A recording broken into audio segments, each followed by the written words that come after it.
my magical friends, I'm Cowmingo. Now today we are going to be showing off my entire haunted house inside of Overlook Bay. Now I do have videos showing how I did every single room inside of this house. So if you're curious on how I did anything, you're welcome to go check those out. Now before we actually go in the house, I did change a couple things like on the top floor. You know how it is, you just go through a house like, we could use like a plant here, you know. But let's go ahead and go inside. Now this building is completely done. I might make some changes eventually, but for now it is officially done. So let's start in the living room. Now for this room, this room normally is a lot bigger, but I actually added a wall right here using a bunch of like the building bricks. And I built like a double fireplace on both sides. And on this side we got a little TV. I did have a pumpkin face in it, but they made the pumpkin have a texture. And next to it some bookcases that have floating books out in front of, like ghosts are trying to like, read some books. I think it's these ghosts. They look guilty, so I think it's them. They're trying to steal books off the bookshelf. But we got some photo frames of a bone and a butterfly, and over here we have a little ghost just chilling in the photo. And a pumpkin lamp in the corner, which is really cool. And in the corner before we head upstairs, we're gonna head upstairs next. We got little Steve just chilling on the couch with his bowl of candy.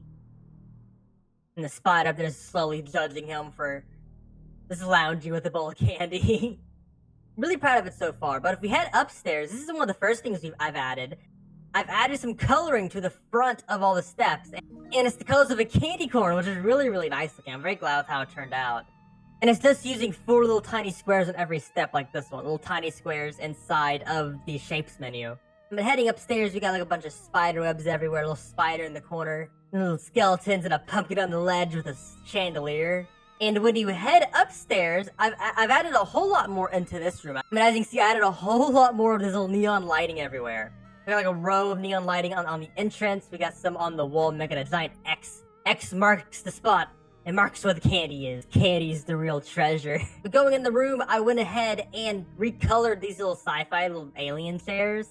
I've added a green and purple rug and a bunch more neon lighting on the walls. I even added a coffee table and a candelabra on top of it. Just a bit more detail, like filling the room a tiny bit more.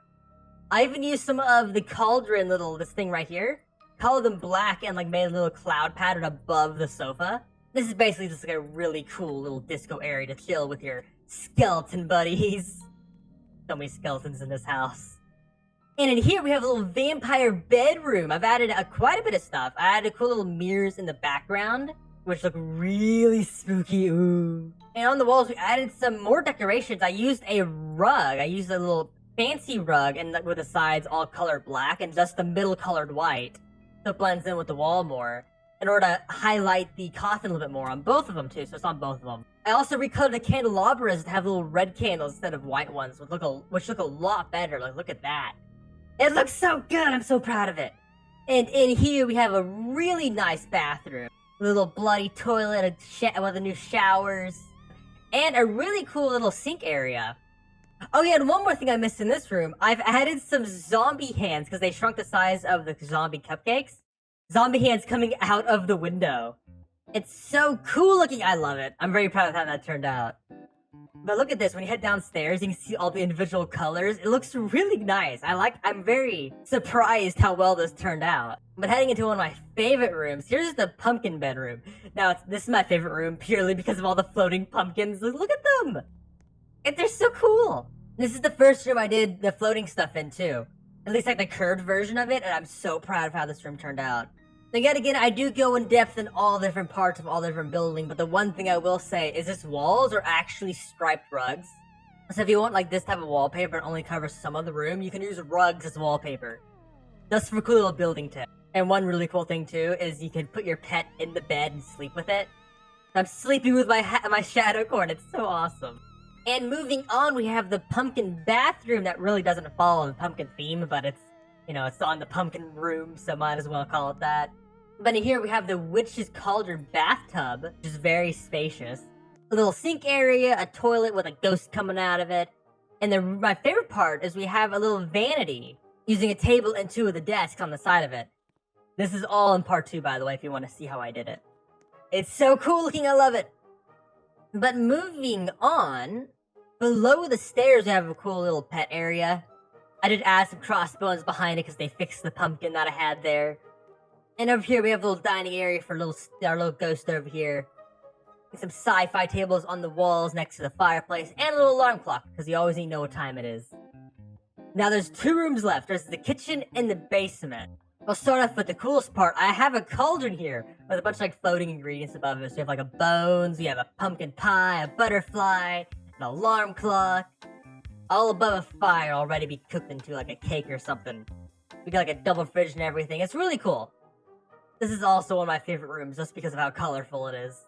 And moving downstairs to the basement, which is the spookiest room. It's so spooky, it scares me. But when you head in here, there's a giant pair of teeth inside this room. Full of candy. Look at all the candy in here. There's even a floating cake that I made. Some candy bowls, some blood, a little blood bag drink, little Twizzlers, or really big Twizzlers. Sorry, that's really big. Look how big it is. That'll take a week to eat. It's so big. We got a really spooky mouth. We got a little acid spill caused by the skeletons that leads all around the area. And a bunch of gravestones, including one skeleton being abducted by an alien spaceship. Aliens trying to build a skeleton army, I see. Now the last area in the house is this cool little room in the back, with one of the skeletons just taking a bath. This room's almost like a little prison, too. Just without the prison bar. And how I made this bed is I just like put it in the ground because it is elevated. So I put it on the ground and then I put the flooring over it. But look at this room. I'm surprised I was able to fit everything in this area. We got like a bed, a toilet, a sink, a chair. We got a pet bed, a pet bowl, and a bed. We fit so much stuff in this area. I'm very surprised. Now, if you do want to see how I made these rooms, I do have videos on how I made this entire house.